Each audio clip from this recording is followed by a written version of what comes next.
Chat room, take one. Whose voice is the loudest in your life? Probably my mom's. Myself. Honestly, I feel like social media is probably the loudest in my life. The voice that's loudest in my life, I'd have to say, is social media, because I know definitely kids our age, we tend to go to like TikTok, Instagram, Snapchat, like for everything we have. Yeah, for me, it's my mom. She's been like my biggest influence in my life. Like I don't always like what she has to say, but usually, pretty much always, she's right. And yeah, she's always telling me what I need to hear. I want to say my dad. He's always holding me accountable for things. Kind of don't like it, but it holds me accountable and it teaches me a lesson. I would say my mom as well, but I would say myself, like, not like trying to be cocky or anything, but I feel like my thoughts are always like, I guess overthinking, like my thoughts take over sometimes. What are some of those voices that try to tell you who you are? The people you hang out with all the time, they can definitely kind of not just like tell you, but like how other people see you whenever you hang out with those people can definitely kind of put like a label on there without there being a label, you know? Like if you're hanging out with this said person, it could make you look like either bad. And if you're hanging out with this person, you'd be like, oh yeah, he's hanging out with, really like some good people. He must be a good person. I would say the enemy. Always telling like, who am I personally? Yeah, the enemy always uses like your insecurities to like get to you and like say like you're worthless, like you're not enough, or such stuff like that. It's the enemy's way of getting inside your head. Like negativity. They bring your like self-confidence down.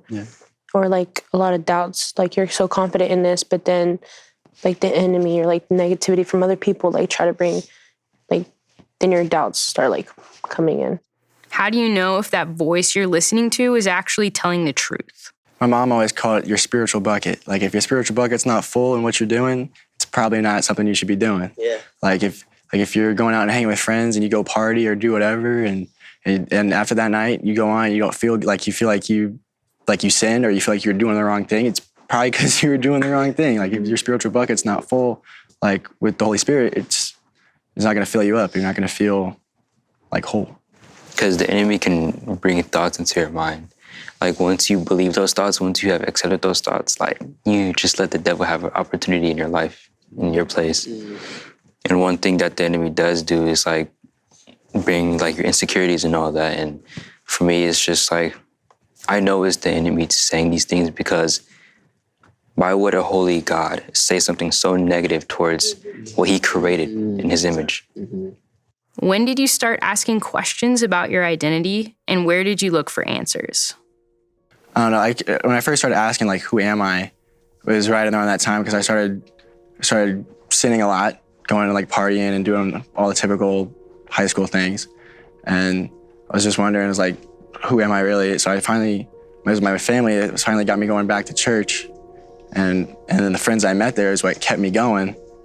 And then it took about a year of going to church to finally figure it out, but it's what I needed. COVID was probably the biggest thing that like kind of made me question who I was in life, Because like during COVID, we were all just kind of just chilling at home every day, Didn't do anything. During that time, I asked God multiple times. I was like, hey, what do you want from me?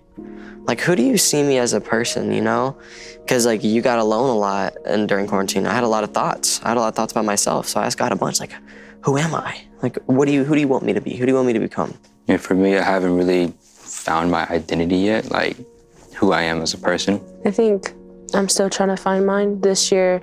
Since I am a senior, I have an idea of what I want to be or like what college I want to go to, or if I want to go to college or be more involved in the church. And I see myself like more involved and taking the next step. Like this is out of my comfort zone. Culture and society tells you to live one way. And like you have to go to school, get a degree, get a job, then settle down and get married. It's like, that's not the same path for everyone. Like everyone's trying to figure out who they are, what they want to be. So I definitely kind of looked at like what other people that I surrounded myself were doing before I really kind of took a step back and kind of thought like, okay, like what does God want for you? Like what does God want for me? Like his will, like what is his will for you? Yeah.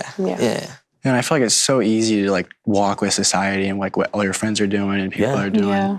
And then the second like you step out of that and you be different, people will start taking notice of you. And they're like, hey man, I've noticed you're different. I noticed a change in you. And like, you have to create change, you have to be the change. Yeah. So it's just leading by example and walking with the Lord. That's good. That's a good answer. Do you think that it is possible to live at peace with yourself and who you are? I would say, yes, it would be hard, very hard. It takes a lot of patience and to see what you are going to be in the future, who you want to be in the future.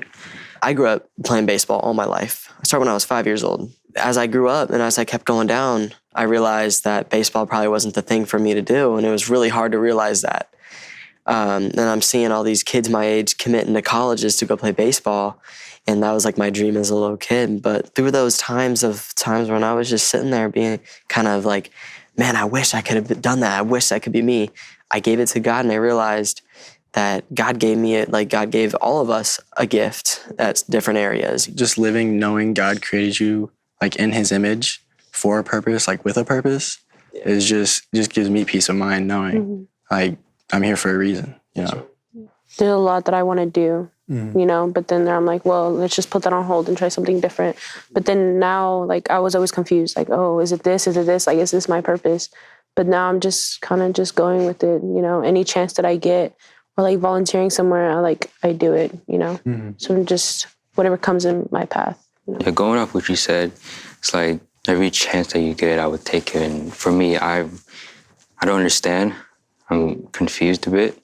But all I know is that it will take time and that there will be a point at some day where I would finally recognize who I am and who I will be in the future. What's something you learned from this conversation?